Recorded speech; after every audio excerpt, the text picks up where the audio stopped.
Hey everybody, it's Charlie. This is going to be my Arrow Battle Royale episode. Hopefully they win an award for the stunts and the camera work they did in this, because they did say it was one of their most ambitious attempts that they've ever tried on the show. They also clear the path for the crossover episode, even though next week is just a regular episode getting back to basics before the big crossover episode. So I'll remind everybody about the schedule at the end of the video too. There's a new round of that IMAX ticket giveaway. All you have to do to enter is be a subscriber and write your favorite fight from the episode on the video. So top 10 WTF and Easter eggs, starting with number 10. Diaz gets into Slabside just as Oliver is getting out, sort of setting the stage for their Daredevil-style prison fight episode. The episode was kind of like them doing their version of the Punisher prison fight from Daredevil Season 2 if they cross that with the Daredevil hallway fight from Daredevil Season 3 and just turn those things into an entire episode. So it was like a 42-minute Daredevil hallway fight. I feel like it worked. They did a pretty good job with it. 9. Oliver vows to make his little sycophant friend face justice for framing Bronze Tiger and doing all kinds of shady stuff. He's proven himself very untrustworthy the entire season. Of course he's legit crazy. He even jacks up Oliver with sedative later. The way the actor's playing it makes it seem like he's genuinely crazy. He's not just trying to lie to Oliver about things that he's done that are terrible. Like, he genuinely believes like he hasn't done anything wrong, like a real crazy person would.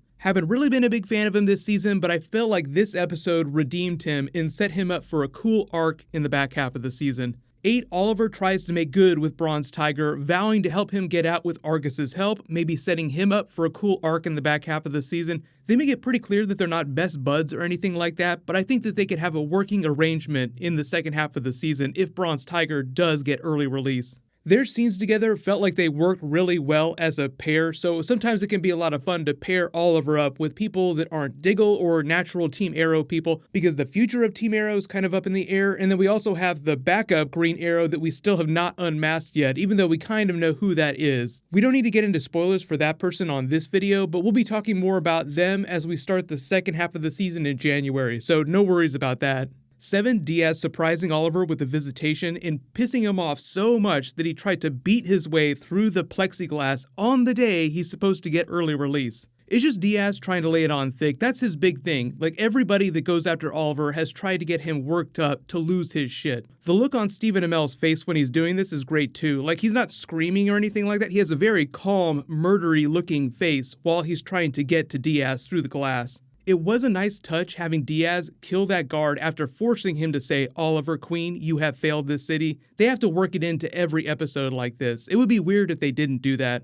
6. Oliver MacGyvering his way out of his cell. We knew they had to do it at some point this season, and he's genuinely smarter than he comes off a lot in episodes. They write him, usually in scenes, to allow other characters to give him explainers, especially if Felicity is around. Usually he'll just wait for her to explain some technical thing and make it seem like he doesn't understand, when really he probably does. But this is the beginning of the Daredevil hallway fight that lasts for pretty much the rest of the episode, where he has to beat his way through the guards, but then later save them because they don't buy any of this Diaz business he's trying to sell them. Like, look, you need to call for backup. No way. This prison, it's the most secure prison in the world. 5. They pay off the setup for the Bronze Tiger when he saves him from Cody Rhodes and Brick. Like, he's just sitting there on the floor till he walks up and hands him the shank. Even though Brick got his own during the episode, Cody really took it. He got stabbed a couple times in this hallway fight. Oliver slashes his femoral artery, leaves not to do what they do to him later in the episode. So it seems like Cody Rhodes might be down for the count in terms of coming back as a guest star on Arrow. Who knows?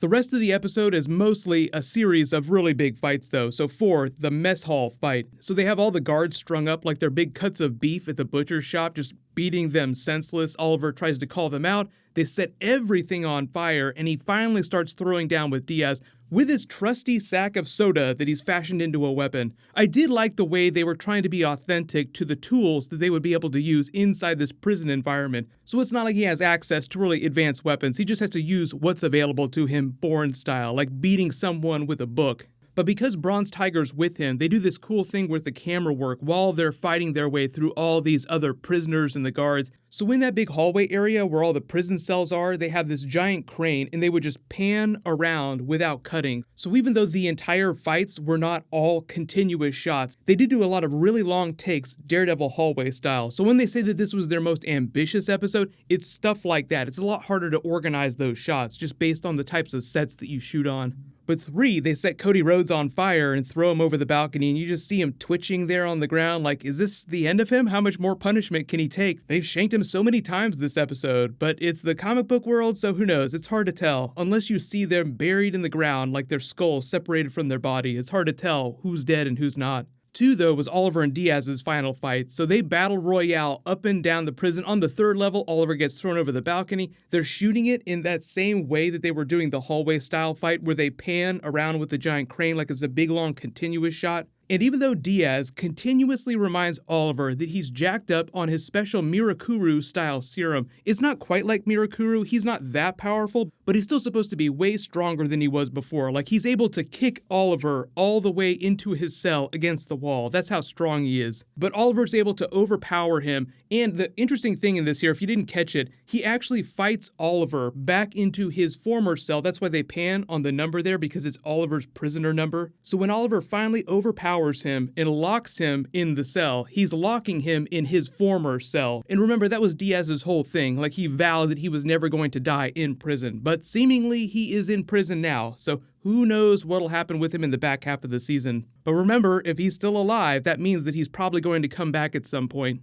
But my number 1 WTF actually goes to Oliver's special buddy that he's had this entire season, shanking Brick while he was trying to escape through the morgue. Turns out you do have to be dead to get out through the morgue. But the thing he says is actually big setup, I think, for the back half of the season when he says, "You should have been nicer to me." And remember, as we found out during the episode, confirmed crazy person. So it just feels like him on the loose is going to be a big thing for Oliver in the back half of the season. You should have been nicer to me, Green Arrow. And he seems like a strangely resourceful, well-connected person. So it just feels like there's way more story coming from that character. But the whole thing with next week's episode is that it's just getting back to basics. Oliver going back on the Green Arrow beat. Don't shoot anybody your first week out of prison. Good, solid tip. Because the week after that is going to be the crossover episode in the mid-season finale where he gets to be Barry Allen for a week.